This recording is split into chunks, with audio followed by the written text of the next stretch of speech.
Welcome, everybody, to the Advanced Selling Podcast, the longest-running sales training podcast in the history of podcasting. My name is Bryan Neal, and I am here on another solo episode powered by the Blind Zebra Sales Operating System. If you want to see what it's like to make sales simple, make selling simple, which you're going to hear about from our guest here in a minute, go to blind-zebra.com and see what it takes to become certified. We just finished our last certification class as of this recording.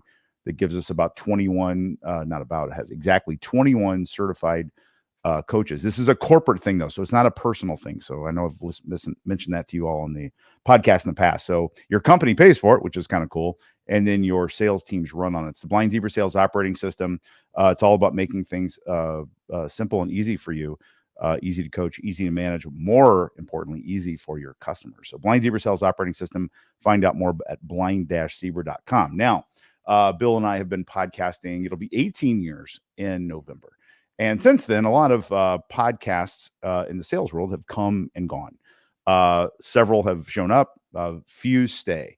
And few of them have the kind of success that my guest today has had in podcasting. And we get hit up by guests multiple times a week. And we're very flattered. That's nice. But we're very picky, as you all know, listeners, about who we invite on. So when this person emailed me, it was an instant yes. I'm thrilled to death to have the host and the creator of the Salesman podcast, all the way from Leeds, England. Will Barron is with me today. Will, welcome to the Advanced Selling Podcast. Thanks for having me on. This is funny that you say that. So I've been doing my podcast for about 9.5 years, but I listened to your podcast when I worked in sales. It's How fantastic. crazy is that, right? Isn't it great? I love it. I love it. Well, I love what you do. I admire your work. I love how you do it. We see the world the same way, I'm pretty sure. And aside from the politics that we talked about. So, well, a great idea that we should do a show about Donald Trump and Vice President Harris. I'm like, probably. We had fatigue here in the U.S., but it was great to do. Great idea for eyeballs if you want that. But thrilled to have you on. Love your work. I'd want to start with, if you could, and I read a little bit of your background, just how you got to this idea of just doing a podcast. You were a salesperson, which I love about you too, because you still are. A lot of people that run around like do what we do, I think they lose the sales part of it. They do more of the teaching, coaching, and less of the selling. You're still a salesperson at heart. So a little bit of backstory for the audience of how you got to where you are, and we'll get into our topic. So the 30-second, 1-minute backstory is working in medical device sales. Came home one day and I literally Googled, this is up in when I first moved to Leeds, Googled how to get better at selling. This is literally how I found your podcast. Your podcast was good. I think there's Victor Antonio I uncovered as well. I was like, yep. Victor's great. And obviously I've collaborated with him over the years as well on different things. And everything else, not being hyperbolic here, but everything else was absolute trash. It was all how to manipulate someone, how to bully someone, how to push someone in a direction they don't want to go. And if I tried any of that shenanigans with any of the surgeons that I was working with, because in medical devices, it's 30% sales, 70% in the operating room, training surgeons how to. So I was selling endoscopic camera systems, training how to use this equipment to put it inside a patient to perform life-saving surgery, right? So there's not much room for BS. I'm toning down my language here, but not much room for BS. So if I used any of the nonsense that I found from people doing sales training 80s, 90s, early 2000s, I would just get thrown out. A multi-million pound account would be lost overnight. Yeah. So that started me on my quest to satisfy myself for sales training. And I started a podcast interviewing sales trainers. Went through a handful of them. Obviously, the terrible podcasts. I had no idea what I was doing back then. I barely have any idea what I'm doing now. But back then, even worse, right? Then I quickly realized that there was very few people in the space who actually had any ideas that weren't just regurgitated Tom Hopkins content or regurgitated XYZ from the 80s and 90s.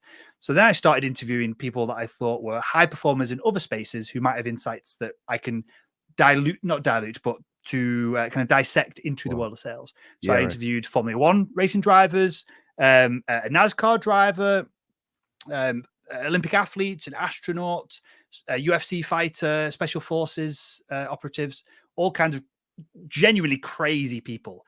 And obviously you will know this.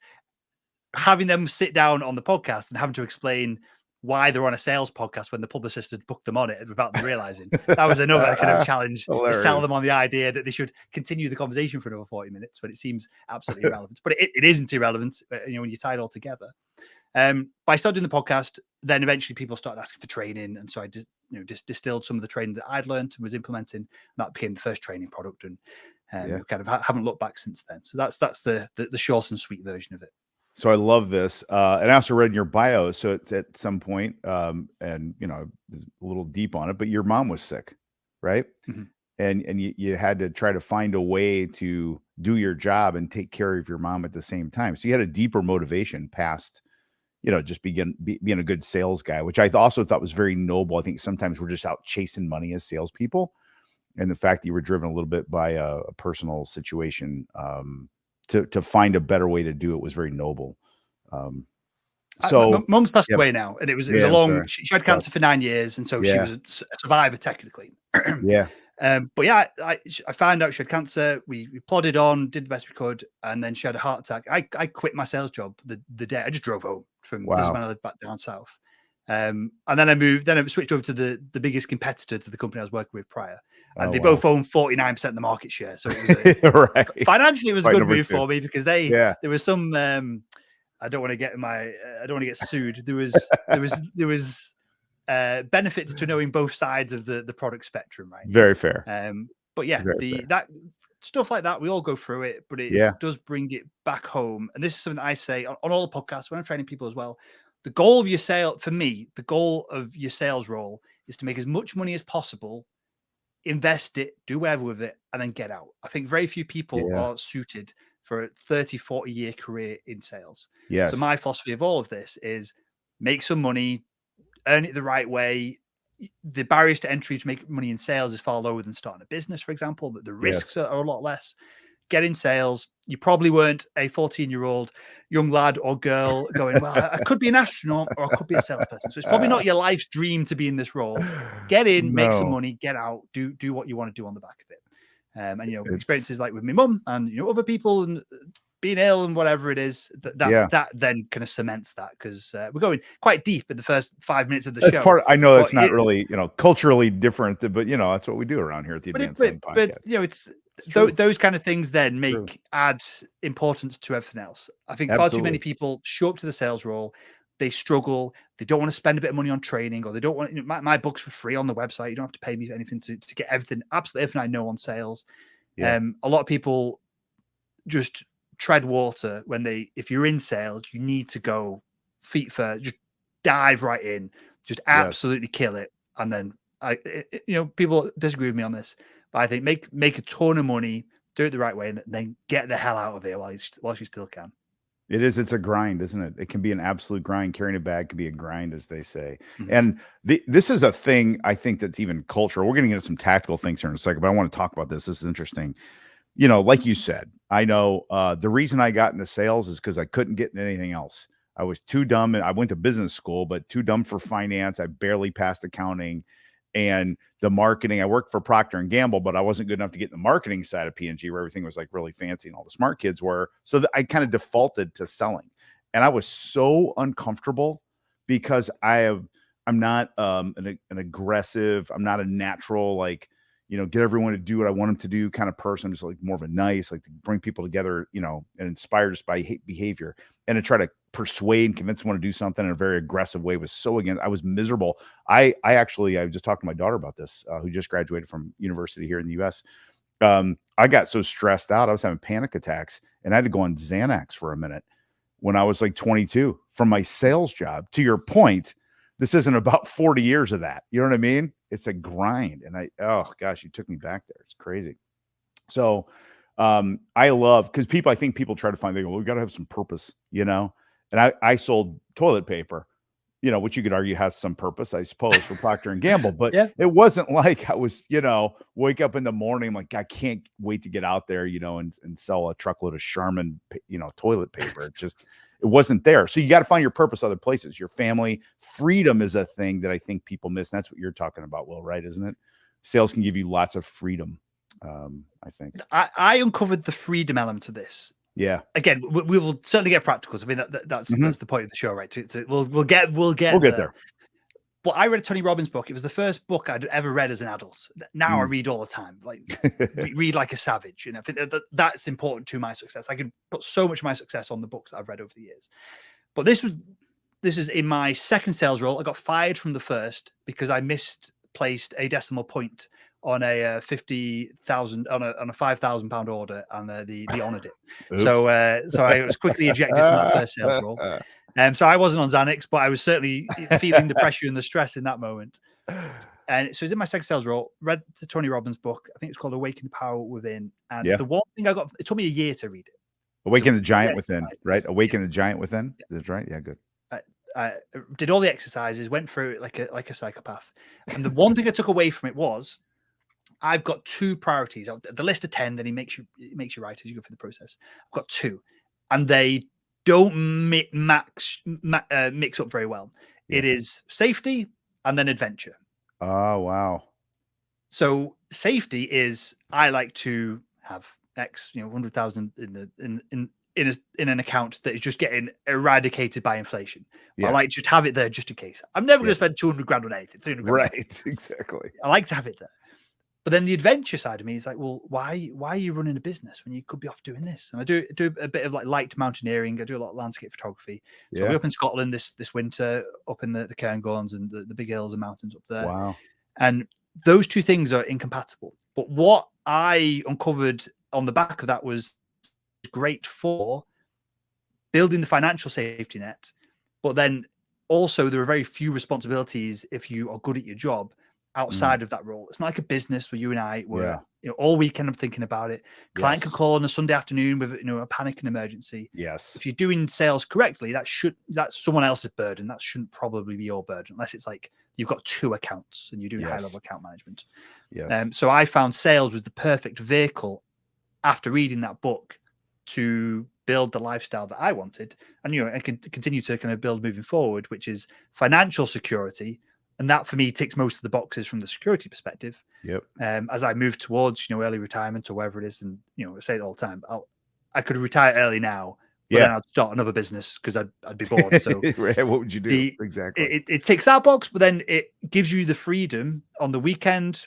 I know a bunch of salespeople in our training program that have negotiated Fridays off because they're smashing their quotas. Yes. And the boss is like, yeah, great. We just need to keep you. Just keep doing whatever you're doing. If you can compress it. So they're off, doing whatever it is, Friday, Saturday, Sunday, having a long weekends every weekend.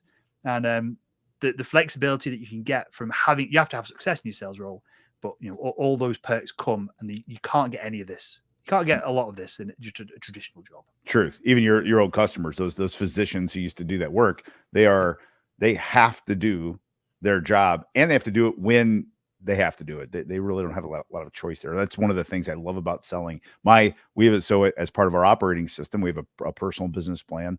It's a 6-month plan. It's got all these elements to it. One of them, for yourself, your core motivations are for you. It's yours, and mine have been the same. I've had the same business plan template for about 22 years. And this is one thing that's never changed. It says freedom, flexibility, and fun. Those are my 3 things: freedom, flexibility, and fun. I have them in both my jobs, and this one, the podcast, and also my NFL job.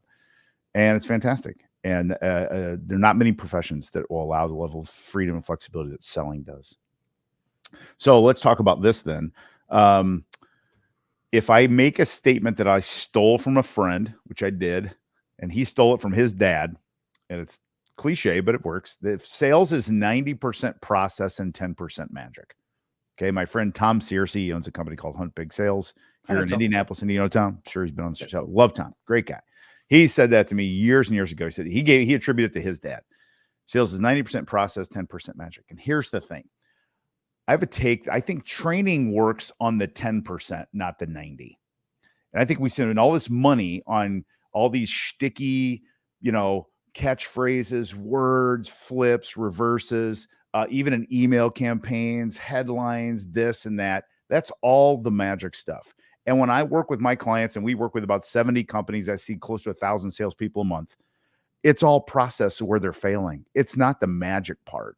They're doing some very fundamental things. So I first want your take on Tom's dad's statement. Agree, disagree. Sales is 90% process, is 10% magic. Then if we agree it's 90% process, let's talk about what we do to make the process better. I'm not sure I call it magic, purely because from a personal accountability standpoint, I don't think my brain will let me have 10% of my success in the hands of the sales wizard somewhere or Fair. a higher power. You know what I mean? Yeah. So I don't disagree, but maybe I would phrase it slightly differently. Perfect. Maybe I'd frame it up as luck, and you can engineer luck into a situation, right? There is certainly serendipity in life, but if you're in the right place at the right time, you're going to get more of it. Yes, that's good. And so let's go down. So we would agree that there's a lot of process involved here. It's all process. I could There you go. teach anyone almost. I'll caveat that because there'll be some challenge in the comments or somewhere. I can teach almost anyone to have decent success in most sales roles. Yes. To have an outstanding level of success, maybe there is a bit of magic, right? To be 1 out of 1,000 reps, maybe there is something. There is a level of charisma. There is something there. There is typically, I find you've got the sales skills, but you're medical devices and you used to be a doctor. Right. There's of addition to the situation that adds that is additive to the process. But other than that, 90% of sales success is just bum in the seat doing the right things for long enough that success happens without changing your mind every 3 seconds. Literally. And not making any progress in any direction. Yes. And I think that where this comes into conflict a bit at times is, and especially as we do generational transfers. So if we go from baby boomer to Gen X to millennial to Gen Z, that's happening. There's a lot of change going on right now in those generational shifts. The nuances occur. So I'm wheelhouse Gen X by age and by behavior. I want to do however the hell I want to do it. That's how I'm going to do it. And I'm going to always be at the top of the scoreboard. But there's going to be a trail of dead bodies behind me and the systems are screwed up and I'm going to have decimal places all over. Not good. So I've had to train myself to follow process. And then, millennials love process, like tell me exactly what to do. I think Gen Zs are closer to that, maybe in between. So is there something specific if you look at sales processes, take on the whole thing, soup to nuts, the beginning, whether it's questioning or calendar work or whatever, where tactically is, in your opinion, the biggest bang for the buck for someone to get very disciplined, like non-negotiable process behavior that'll put them at an advantage? Process is most important at the beginning of the sales process. Because what I help people do and the way I frame it up in people's minds is that they should be building a meeting booking machine. They should know that they put 100 leads in the machine, they get 5 meetings out, 10 meetings out. The number is almost irrelevant, because once you know that number, you can titrate the amount of people that are going in the front of the machine to get the meetings out the other end. So that's where process comes in. So if you think of that as a high level, the next level with all your outbound, if you think of it as all you got to do is put the right message in front of the right person at the right time. Yep. You satisfy those 3 things, and it's easier said than done, obviously, but you satisfy those 3 things and you'll book meetings. And then you go down and down the pyramid until you get to real practical things like use this specific call to action in an email at the top of the sales cadence, use this call to action at the end of the sales cadence. Yes. And people have told you that they essentially, via no response, that they don't want to book a call. Maybe they will accept an exchange of value of some other kind. Yes. And so that's what I like to do when I talk about process specifically. We think about outbound as an example there. It's what are we trying to do? As in, we're not just trying to book meetings with anyone. We've got to have the qualification criteria. We've got to know our ICP. We've got to understand our value proposition. And the crazy thing is, you ask most salespeople, describe the value that you deliver to your customers in 1 sentence. They can do it in 25 paragraphs, but they can't communicate, I solve this problem for this person in this way. I help B2B salespeople find and close more deals in the next 30 days or your money back. That is absolutely fundamental to everything else. But unless you spend a little bit of time to do that, and you sometimes, depending on the size of the company, it's not even the salesperson's fault. That should be established, and that should be rhetoric. The entire sales team, it's been shown to work with the high performers, and then it gets trickled down across the rest of the team. Yeah. And that doesn't happen either. So you can't always blame salespeople for some of this. You can blame them when they know what they should be doing and they've read my book or they've been listening to your show for the past 20 years and they haven't took action. You can blame them then. But Yes. I don't think you can necessarily blame salespeople for process where they don't know what they don't know. I would 100% agree with that. When you look at any sales kickoff meeting, it's getting to be sales kickoff season. So everyone gets it together in January for 3 days. You came from the medical device biz, so you get this more than anybody. It's 3 days. So obviously you're doing your thing, you're meeting, it's fun, and you're seeing your team. But then when it comes to the content, it's 90% of product stuff. It's numbers recaps, it's goals, numbers, then it's product stuff. And then, we brought in Will Barron, for an hour. He's going to give us some sales tips. And I'm like, I refuse to do them. I right. won't do the sale kickoffs. They're Right. pointless. I'm sure someone is doing them well somewhere. Yeah. So that's unfair to say that they're pointless. But I refuse to do any. My program is a 12-month program. There is no 6-month version of it. Right. You can't pay half and do it for 3 months instead. It takes that period of time with coaching calls, group coaching calls. What people need is an iterative process, and you can't iterate on someone stood on you can motivate people, but you can't iterate of someone stood on a stage for 60 minutes, get everyone rah, and then they go get pissed anyway, and so they forget everything. Correct. By the way, I'll translate for my American listeners. By pissed, he means drunk, not mad. Fair enough. Yeah, extremely legless, rat-arsed. What else? There's probably a bunch of other hammered. We would say hammered, blitzed, smashed, blitzed, smashed. Yeah, it's funny. Man, I'm with you on that. So our operating systems. I swore when I got into coaching that I would never do a 3-ring binder. At Procter & Gamble, we had an acronym like a lot of companies do, an AFTRB. When you go to training, it stands for another freaking 3-ring binder. Cleaning it up. I'm like, I'll never do one of those. To your point, though, people need to. This is a 3-year. 3 years. Yours is 12 months. Mine's 3 years. And yours can probably go 2 more years past. I mean, you've got to commit to working and learning. And here's in America, there's a collegiate football, American football, and there's a coach named Nick Saban. He's really popular, famous. He coached at University of Alabama. And he has this phrase I love. He said, most people practice until they get something right.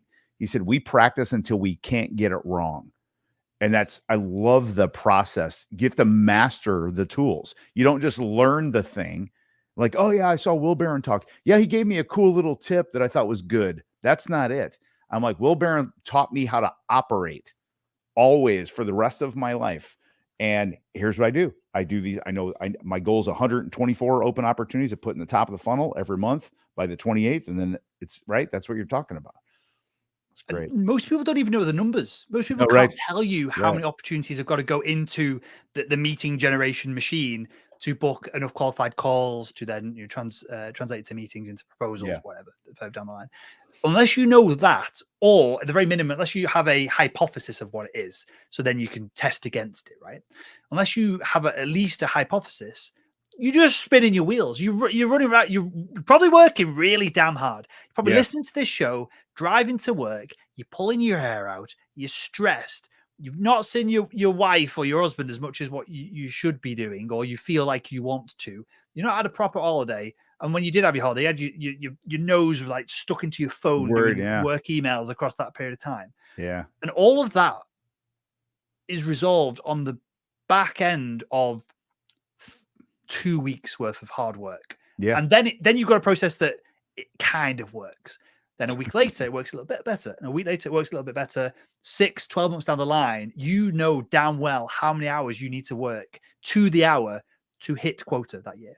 Obviously, if you're in a crazy market that's all over the place, maybe the shenanigans come in perhaps with the US election and what happens either side of that for different markets. Other than things like that, which you're not in control of anyway, everything else can be systematized. And when you systematize things, you can increase the efficiency of it by removing the stuff that doesn't work. Yes. Most salespeople run around like headless chicken, doing lots of stuff that doesn't work and doing a little bit of what does. And that keeps them in the role long enough, or it keeps them in the role till the next year where they go, I'm going to change next year. And that keeps them in the role the next year. And they're not making crazy money. And you're working too hard in a role like that not to make crazy money. Yes. In my humble opinion, it's not worth the stress and the pressure and the boss looking over your shoulder and the pressured because their boss is looking over their shoulder, and they're pressured because their boss, the CEO, just made up the number and it just got dissected across the team. It's not an actionable number. There's no data behind it in the first place. They don't know what the total addressable market. They haven't done all the data gathering and research. So the number's just plucked out of thin air, and you're expected to go and find it. But when you focus on controlling what you can control, which is meetings, booked, proposals, and whatever it is, the process, then you can look back at the past month and say, I've done the work now that's going to lead to a $100,000 bonus next quarter. I've done the hard bit. Yes. And that's what I encourage people to do. And it's not sexy, and it's not it's not exciting. We could come on here. We could talk about the 4 magic phrases that when you say them, you'll influence people to do whatever you want. The Machiavellian sales techniques to do this and this and this. It's not sexy what we're talking about, but that's how you make a bunch of money. It's the making a bunch of money is sexy at the end because it gives you the freedom that you want, and you have this great life. And what I want everyone to listening to hear what Will's saying from my standpoint that I just completely agree with is high performers know their numbers throughout the entire thing. They know how much they have to do up front. And I talk about, I'm like down to the number, not like, somewhere between, probably not that. I know that I have to do 28 outbound whatevers to turn into 13 meetings. I want you to hear the precision of the numbers, because this is what I want you to do. That's what I want my clients to do. We have in our personal business plan, Tim, and I mentioned earlier, there are 2 sections that are required. Every line item has a number, and it's not arbitrary, and it's not 5 to 10. It's precise. It has to be precise. And when you do it, it is not hard. It makes it so much easier. But we do this game of like, well, yeah, I kind of pretty much try to be real active in my market, Will. I'm always out there, trying to get as many meetings as I can. Like that's just not even a phrase. It's like, what are you doing? Blowing in the wind. Drives me nuts when I hear people say that. I love hearing people say, no, I have my goal is 4 face-to-face meetings a week. That tends to lead to 2 proposals, and I'll close 1 of those. Yep. I'm like, okay, got it, right? And they can always modify that with data. Here's another thing I want to ask you about, and then we'll wrap. This is similar to like weight gain, weight loss. Now we have to translate because you guys talk in stone, don't you, when you do this? Like, kilograms. Oh, kilograms. Okay. I'm a millennial. Anymore? Okay. Yeah. Okay. Fair enough. But if I talk to my friends from England, they go, I lost 2 stone. I'm like, what does that eat? What is that? Yeah. I don't know what a stone is. So, but here's what we know about physical fitness and weight loss is that how you are today, the amount of fat that you carry in your body is attributable to many, many months, if not years, of small behaviors. And to fix it, you have to change small behaviors over many, many months and years. If you know anything about fitness, I think sales is the same way. So can you address a little bit about I do the behavior, I do what you're talking about, Will. When am I going to see the thing show up? How long do I have to wait to see it? And in order to know that the behavior number that I'm doing is actually right. So I think you can drill down and simplify the weight gain loss metaphor or simile or story. I always get them all confused. Even more simplified than that. To a great extent, it's just calories in, calories out, because it's so difficult to burn calories with exercise unless you're running 4 hours a day. Or you're doing some kind of crazy rowing or something. And like, if you're not a professional athlete, it's essentially calories in, calories out, right? And I'm on a weight gain journey at the moment. I put on 20 kilos this year from just barbell training. Awesome. Muscle guy. I'm in the midst of this process. And for me, for years, I'd work really hard. I'd be squatting, I'd be deadlifting. Nothing would happen because I didn't have enough calories. Now I'm having 3,200 calories a day, and I have done for about 6 months. And it's difficult to even get just stuff. It's obviously a first world problem, right? Right. It's totally difficult and I'm putting peanut butter in my morning smoothies just to add more calories to the whole thing. So I want to get bigger and stronger. And I want to put on some weight whilst I still can, right? Before I'm old and decrepit and all those opportunities go away. So if you think of sales, if you keep narrowing it down, the focus, it then becomes, well, if I have an extra 40 calories today over the course of the next 12 months, that's going to be X number of calories, which is going to be X number of for me, what I measure is, against the barbell. Squat will likely go up at this pace until this period. That's what we're trying to do with the sales training, or the sales process that we're implementing. Yeah. So first step of the process is go to whoever is the highest performer in your team and copy their process, just verbatim. And if you have their success via just doing what they're doing, well, there's the magic element of the equation. Who cares if you don't understand how it all works? Just lean into the magic of it. Yeah. Now, what is very likely to happen is it's going to be slightly incongruent. You're not going to feel as comfortable as that person. Their wording is going to be different to yours. And so then you want to look at, well, how many meetings does it take to get this? What's the next step of the process? What's the next step of the process? And think of it from what is the steps of the buyer's journey as opposed to what are the steps of the sales process? Because it becomes a lot easier then on your calls to say, okay, well, what was the next step for you on this? Or would it make sense to do this? If they say no, you then turn around and go, okay, well, what would the next step be? And they'll coach you on moving across the buyer's journey rather than the sales journey, which they don't care about. They don't care about the commission going in your back pocket. They care about themselves progressing across their own journey of solving the problem that they have. So go to the highest performer in your team, just rip off what they're doing. If that works, great. Stop listening to the podcast, all content, just get your head down, make a bunch of money. Do it. Come back and thank us 10 years from now, right? When you're on a yacht, you've got a nice Ferrari, and you paid off your mortgage, you got some cash in the bank. If that doesn't work, get everything that the top highest performer is doing, structure it around what is the ideal buyer's journey. When are they aware of the problem? How can you be in front of them at that moment? How can you help them make a decision one way or the other, whether you're a good fit to work together or not? Then it's, what are the numbers? What do they look like across that journey? Yeah. How many meetings, blah, blah, blah, everything we've been talking about. And then always there is one bottleneck. There is one thing that if you can solve that, everything else becomes easier or obsolete. So then you just focus on what that thing is. Maybe it's booking more meetings. Maybe you've got loads of meetings, but you don't close any of them. Maybe you send loads of proposals, but then everyone ghosts you at that point. Find the one thing across the process, solve that. And then obviously the goalposts move. Then it'll be something else, and something else, and something else. And then there becomes a point in efficiency where you're at top performer in the organization. And then there's a slightly different conversation, which is what we haven't really touched on, which is once you've got a process that works, it's reliable, repeatable, you're making a bunch of money. To get that next level up, and this is when you get into the 1% performers, then you need to innovate. Then you need to do something different. That's a different game. But for 99% of salespeople out there, they don't need to innovate. They need to just do what is going to be boring and proven to work. It works, though, doesn't it? It works. Boring is good, by the way, peeps.